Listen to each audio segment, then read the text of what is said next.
Sifat nazorat bo'limi, sifat deganda nimani tushunamiz? Sifat nazorat bo'limi nimaligini bilishimiz uchun oldin sifat nimaligini to'liq tushunib olishimiz kerak bo'ladi. Misol uchun sir misolni olsak, misol qilib aytsak, siz sir olgani magazinga kirdingiz. Sifatini nima bilan o'lchaysiz? O'lchashingiz mumkin. Ustidagi qadog'i bilan, brendi bilan yoki narxi bilan yoki vizual ko'rinishi bilan, tashqi ko'rinishi bilan baholanishi mumkin. Lekin bu sifatni bu subyektiv fikr hisoblanadi. Ishlab chiqarishda subyektiv fikr bu noto'g'ri. Har bitta jarayonni o'zini belgilangan sifat talablari bor. Xo'p, sifat mahsulotning belgilangan talab va standartlariga moslik darajasidir. Sifat bu did emas, sifat bu talabga moslikdir. Sifat nazorat bo'limida talab qayerdan keladi? Talab OTK uchun quyidagi manbalardan keladi. Chertyoj, ya'ni chizma, texnik topshiriq, marshrutniy list, ichki standartlar, mijoz talablaridan kelib chiqadi. Har bitta jarayonni to'g'riligini faqatgina shularni asosida bilishimiz mumkin. Talab marshrutniy list yoki chertyojlarga asoslangan holatda har bitta birkani, har bitta detalni o'zini pasporti bor.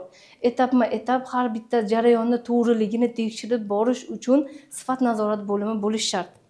Sifat nazorat bo'limi yo'q bo'lgan joyda ishlab chiqarishda juda katta zararli, juda katta pererasxodlarga sabab bo'lishi mumkin va xodimlarga aytilgan ishi jarayonini to'g'riligini kontrol qiladigan xodim bo'lishi shart.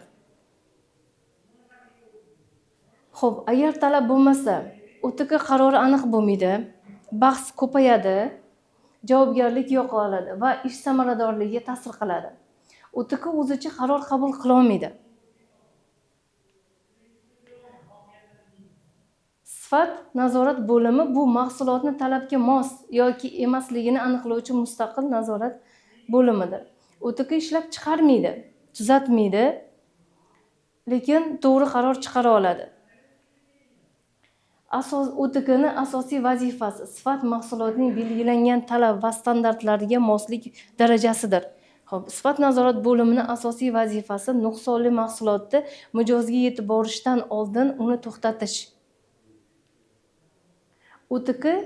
OTK sifat nazorat bo'limi aynan qayerda ishlaydi?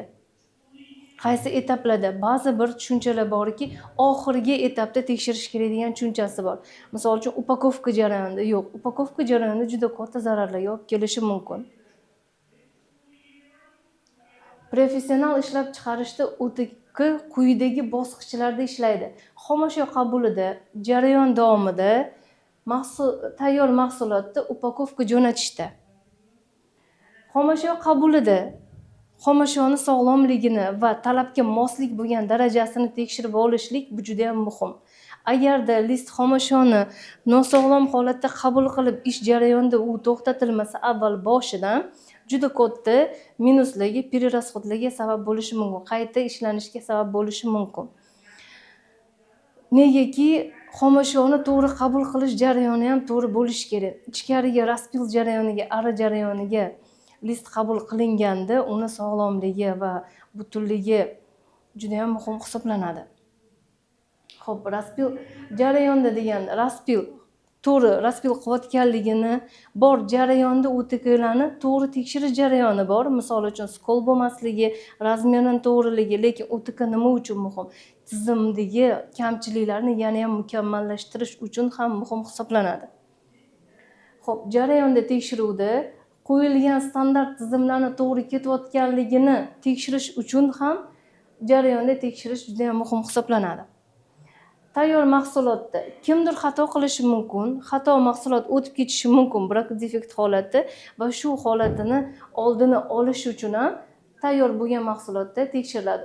Upakovka jo'natishdan oldin upakovka jarayonida ham xato qilishi, tushirib yuborishi, detal qirilishi, chizilish ehtimoli bo'ladi. Upakovkadan oldin upakovka jarayonida ham tekshirish shart bo'ladi. Xo'p, xato fikr OTK burada aytib o'tdim.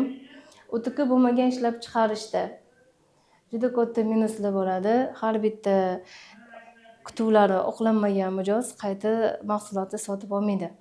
Va ishonch, misol uchun ishonch bo'lmagandan keyin qaytib kelmaydi.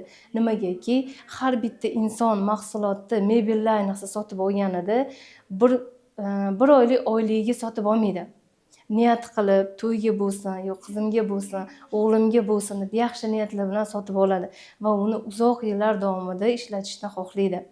Shunchaki bir kunga, bir haftaga, 3 kunga, 1 oy, 2 oyga olinadigan mahsulot hisoblanmaydi mebel sohasida.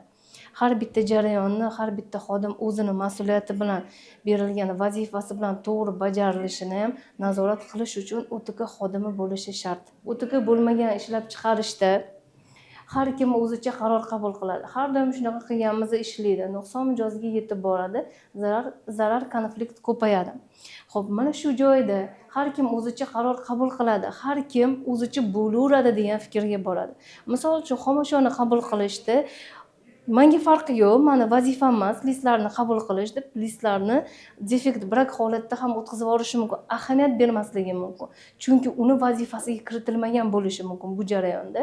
O'tkazib yuborishadi. Undan keyin misol uchun har doim shunaqa ishlaganmiz, shu paytgacha nuqsonlik, bunaqa nuqson bilan borgan hech kim e'tiroz bildirmagan degan tushunchalar bo'lishi mumkin. Xo'p, nuqson mijoziga yetib boradi. Nuqson mijoziga yetib boradi. Kimdir e'tiroz bildiradi, kimdir e'tiroz bildirmaydi. E'tiroz bildirishi va shu narsani misol uchun e'tiroz bildirib to'g'rilatib oladigan mijoz bor mahsulotini. Indamasdan ketadigan mijoz bor. Har ikkala holatda ham haq masalasida gumon bo'lishi mumkin. Zarar konflikt ko'payadi. Zarar konflikt ko'payishi kelishmovchiliklar juda ham ko'payib ketadi. Aniq bo'lmagan talablarni ustida juda ham katta zarar va konfliktlar sabab bo'ladi va bu ish samaradorligiga ta'sir qiladi. Xo'p, o'tsa bo'ladi. Kichkina nuqson keyin tuzatamiz. Xo'p, eng ko'p uchraydigan boshlang'ich xatolar. Eng ko'p uchraydigan boshlang'ich xatolar ishlab chiqarishda mayli o'tsa bo'ladi, bo'laveradi degan tushunchasi. Kichkina nuqson bo'laveradi, hech narsa qilmaydi, kichkina-ku degan xayol bo'ladi ularda. Keyin tuzatamiz, mijoz sezmaydi, bilmaydi. Bu iboralar professional OTK, ya'ni sifat nazorat bo'limiga juda ham zid, mumkin emas. Sifat nazorat xodimi usta bilan do'st ham bo'lmaydi, dushman ham bo'lmaydi. Производственный начальник, brigadirlar va xodimlar bilan urushib, talashib, urushib yurishi mumkin emas va do'st ham bo'lishi mumkin emas.